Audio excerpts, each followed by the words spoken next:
builder here.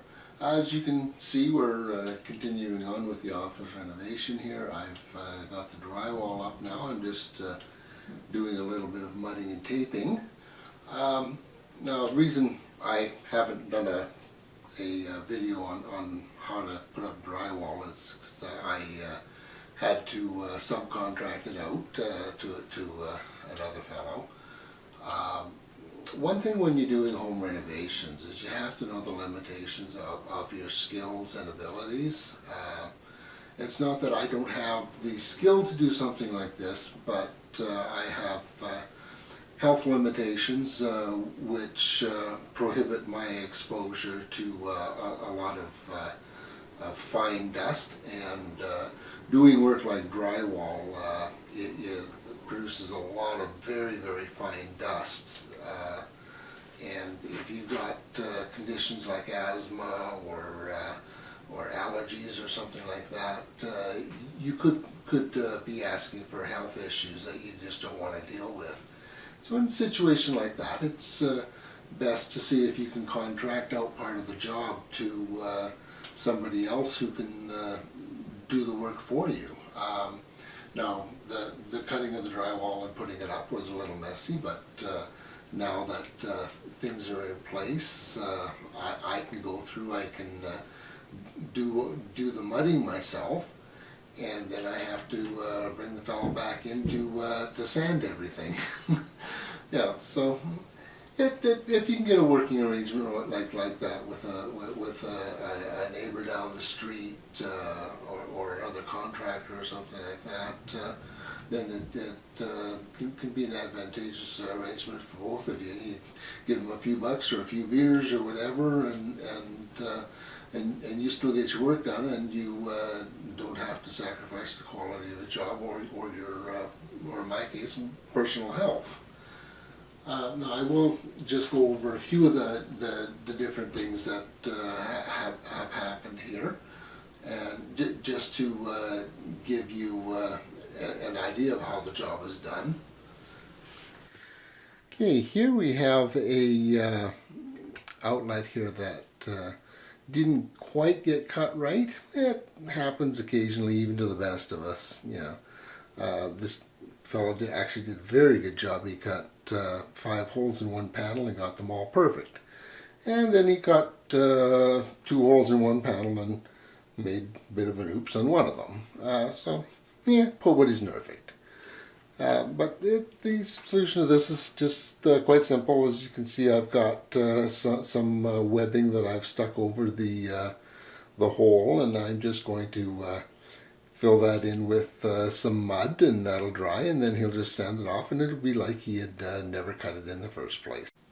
Over in this corner is an example of excellent measuring and cutting. As you can see very clearly here, there's 4 holes anyways, that you can see there's a 5th hole down below, and these were all cut perfectly. It's really a matter of just accurate measurement is all it comes down to. Remember that when you're cutting this stuff, just orient your board one way or another, and decide where you're gonna do your measuring from. Pick a corner and make sure everything measures back exactly to that point. In this case, the fellow measured from the bottom, and everything measures perfectly from the bottom corner, from right to left and bottom to top, and all he did was just simply lift the panel up into place, and boom, everything fits just like that. One thing I did when I was doing the renovations here is I had spray foam put up into the headers. That's a common thing to do now, is you go buy these big cans and a sprayer, and it just seals everything off nicely. Because it's closed cell insulation, you don't have to put a vapor barrier or anything on it. It's actually becoming quite common to do nowadays. and very effective method of stopping drafts and increasing the insulation value of your home now. Used to be you'd stuff insulation up there and then spend 3 days trying to put some acoustic sealant and some plastic wrap around it, and well, this stuff just makes the job go so much easier. Now, one thing with putting spray foam in the headers, you have spray foam, because of its chemical nature, is very, very toxic in the event of a fire. So you do have to remember that fire code regulations come into play here. There are a number of different ways to deal with the situation. Check the local fire codes in your region. There's generally 3 ways you can do it here. You can either stuff it with Roxol insulation, which is a mineral wool type of insulation that won't burn and is fire retardant.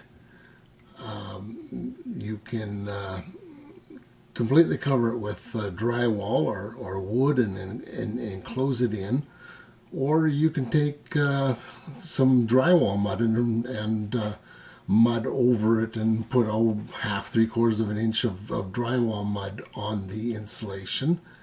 The whole idea is that in the event of a fire, you don't want flames getting to this stuff. The reason being that it makes very, very toxic smoke. Yeah, and now one other method to do is that we can actually do in my area is you can actually just put a strip of drywall about 2 feet wide and coming back, and the inspector will very often pass that. Now, again, check your local regulations. This may or may not be an effective solution for your area. Always follow your local codes. Okay, now for those of you who can do your own drywall cutting and putting up and whatever, or you want to try, couple simple things to do here. Basically, when you're cutting drywall, all you need to do is just mark it out and then just take a utility knife and then just put a score line through the one side of the paper. You don't have to go all the way through the product. All you need to do is just cut the top surface of the paper. Then it's just a simple matter of breaking the drywall in half, going through on the back side and just cutting the paper again. And that's all there is to cutting drywall. It's quite a simple thing to do. Now for doing boxes and stuff like this, like I said, you measure very carefully where you need to cut. You mark your lines out. Then what you do is just take a utility knife and just press all the way through until, now make sure you got a piece of scrap on the floor or whatever you're pushing against, because you don't want to be cutting into the surface of the next good sheet of drywall. Then all you do is you just simply go in, push your knife through all these corners, just like so, and just cut every corner. And then once you've got all your corners cut, just take, this is called a keyhole saw, you just simply push that through at one point and start sawing away, and you just follow your line and it'll just pop out and you're done. Okay, when you're taping, you've got a number of different options that you can use. Some people use the paper tape. I prefer to use the fiberglass webbing. It's all personal preference. Basically, with fiberglass webbing, you need a thin paddle and a heavy paddle, and you need your webbing. It's real simple matter. You just take a bunch of it out off the roll. Simply go like that and tear it off, And then you just take your tool and just place it over the crack, and then it's stay. Just a matter of running your paddle over and making it stick. And it's got wax on it, so it sticks to the wall real nicely by itself, and then you just come over and slap your mud over the joint and you're done. Okay, now the corners are pretty much the same thing. You take your strip of tape and you just simply place it into the corner and just kind of fold it in the middle as you go, and just kind of tap it into place there.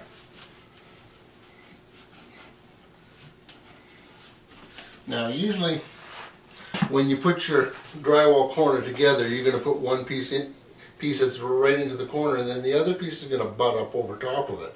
So you're going to have one edge where you can just bring your drywall knife in and just touch on that drywall, and you've got a firm solid surface. The other way, you're going to be pushing up into the crack. So what you're going to do is you're going to come along with the paddle. You're going to push into the side that's firm first and get that webbing right back into the corner. Just kind of push it in there all the way down, and then you just run your paddle up and run your paddle down, and that's it. You're done in the corner. Okay, the mudding part of the job really isn't that difficult either. All you have to do is just take a little bit on your trowel and put it on the hole, and then just simply wipe it smooth. Go on to the next hole, and the same thing, just repeat. Don't leave any big piles of mud all over your wall here, because you'll spend the next 3 weeks sanding it off. One of my first jobs that I ever did, I ended up, I had about 2 pails of drywall dust to sweep up after I'd done the job. It was an awful lot of sanding, a lot of unnecessary work. So all you have to do, like I say, just put it on over the hole, and then just scrape it off flat, and that's all you need to do. And that just covers up each and every one of your little drywall holes. Okay, now the joints are a little different. You take a lot of mud and you just simply fill it into the crack of the joint and basically smooth it out. You're going to put a little more on here afterward. You just go along the whole joint, top to bottom of the wall like that. Once you've got that done, then you take yourself a wide trowel and just simply put a lot on the trowel like so. What we're going to do, we're just going to spread and fan out just a bit. Okay, just simply like so, and just keep on going here. The idea is to fill the joint and fan it out a bit, so that you end up with a nice smooth transition from panel to panel. Again, try not to leave yourself really big bumps and piles of drywall mud, because that's going to be a lot of extra effort to sand that off.